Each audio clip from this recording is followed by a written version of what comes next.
윤석열과 한동훈의 3차 충돌이 화제가 되고 있는 상황에서 또 한 번의 역대급 폭로가 나오며 여권이 멸망 직전입니다. 한동훈 측은 누가 죽는지 보자라며 겁박했고 대통령실은 멋대로 얘기 말라며 경고했는데요. 스스로 분열하는 모습을 보니 아주 보기 좋습니다. 어차피 흘러가는 꼬라지를 보면 당대표가 친윤이 되든 비윤이 되든 반윤이 되든 제대로 굴러갈 리 만무합니다. 서로 치고받다가 빨리 멸망의 길을 걷는 게 국민들에게 도움이 되는 일이겠죠.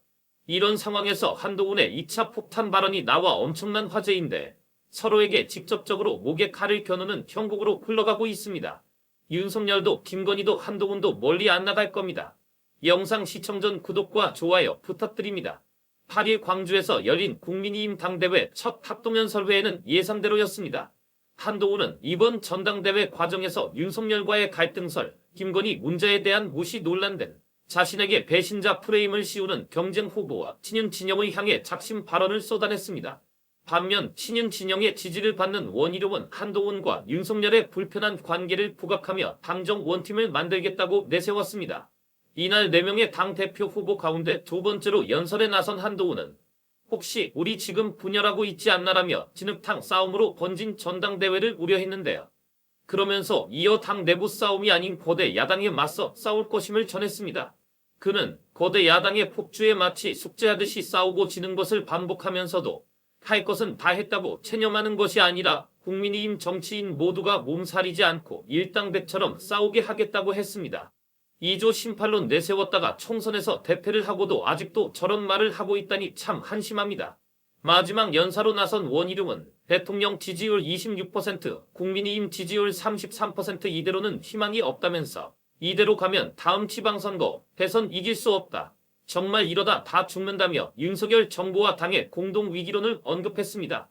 그는 원조 소장파로서 대통령의 쓴소리를 할 수 있는 용기와 대통령과 현안을 두고 함께 토론하고 해결했던 경험 등을 자신의 강점으로 내세우며 필요하다면 레드팀 만들어서 조직적으로 대통령께 민심의 전달을 확실하게 하겠다고 했습니다. 그러면서 한동훈과 원희룡은 인신 공격을 하고 있다. 왜 당을 망가뜨리려고 하냐는 식으로 말하며 비난 배틀을 펼쳤는데요. 난국 타계하는 사라지고 서로 헐뜯기나 하고 있으니 국민들은 이런 반응을 보였습니다. 우물한 개구리 마냥 당내에서만 꼴값들 떨고 있구나. 한심한 것들은 아직도 똥된장 구분 못하고 있으니 거대 야당만 좋을 뿐이다. 그래도 국민의힘이 보수당이지 라고 생각을 해왔는데 아예 망했으면 좋겠다. 보수 같지도 않은 보수당은 없어지는 것이 좋다. 그래야 국민의 마음을 읽고 보수다운 뚝심을 가진 진짜 보수당이 생겨난다. 국민의힘 너희들은 싹이 노랗다. 정말 국민의힘 당대표 후보들은 나라가 망해도 나만 당선되면 된다는 마인드인데요. 이런 상황에서 한동훈의 폭탄 발언이 나오며 더욱 화제가 되고 있습니다. 한동훈은 이날 광주에서 열린 전당대회 합동연설회 후 기자들과 만나 다음과 같은 얘기를 전했습니다. 한동훈은 비대위원장 시절 공적인 경로로 김건희의 사과를 요구했다가 대통령실로부터 비상대책위원장 사퇴 압박을 받았다는 보도가 있었죠. 그런데 오늘 한동훈은 대뜸 나는 당시 사과가 필요하다는 뜻을 대통령실에 전달했고 그에 따라 큰 피해를 입었다고 주장했습니다. 즉 피해자라는 워딩은 대통령이 명백히 당무 개입을 했다는 것을 대놓고 폭로한 것입니다. 대통령의 당무 개입은 탄핵 사유 중의 하나죠. 심지어 한동훈은 김건희 문자건에 대해 공사를 구분해야 한다면서 사적 통로로 답을 주고받았다면 국정농단이라 했을 것이라고 말했는데 국정농단이라는 단어까지 입 밖으로 꺼내며 역대급 수위가 높은 발언을 했다는 평가가 잇따랐습니다. 지난 1월 김건희가 한동훈에게 문자를 보낸 행위성을 결국 국정농단으로 귀결시킨 겁니다. 국정농단은 박근혜 탄핵의 결정적인 이유였고 국민의힘 일각에서는 한동훈의 워딩이 정신 나갔다며 역대급 반발이 나오고 있는데요. 이렇게 분열하는 모습이 아주 재미있는 가운데 국민의힘 지도부에서는 당권 주자들을 불러 혼내는 일까지 벌어졌습니다. 국민의힘 서병수 선거관리위원장이 당권 주자들을 불러 진행한 비공개 간담회에서 전당대회 선거 이후도 생각해야 한다는 지도부의 우려가 나온 걸로 확인됐습니다.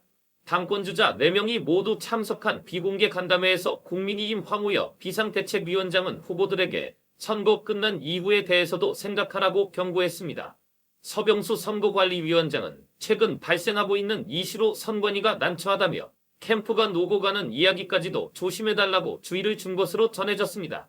또한 앞서 지도부 회의에서도 김건희 여사 문자 논란과 관련한 우려가 나왔는데요.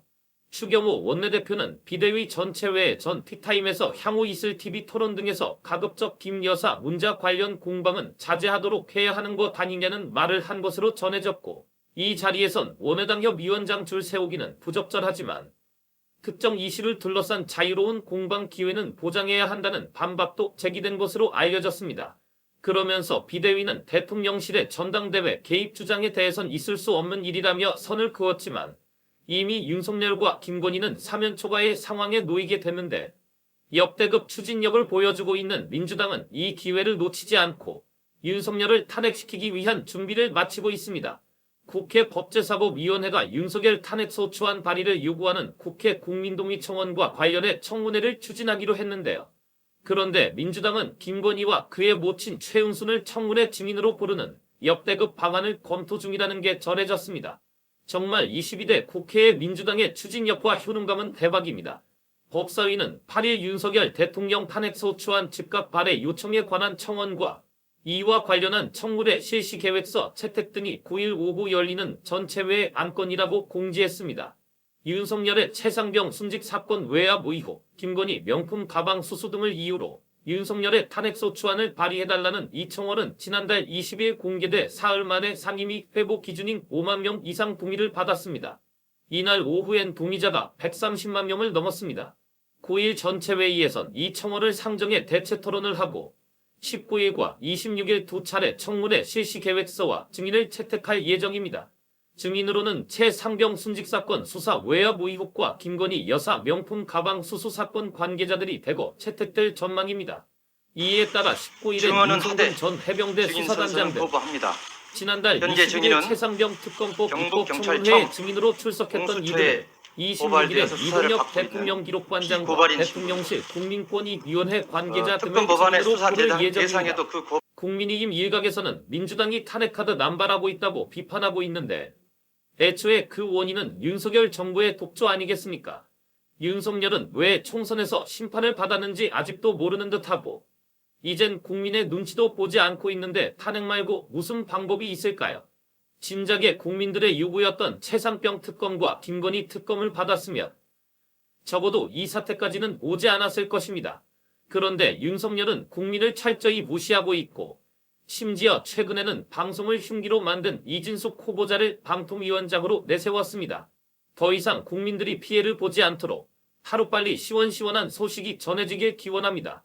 끝까지 시청해주셔서 정말 감사드립니다. 유익하셨다면 구독과 좋아요 좀 부탁드립니다. And Son is in!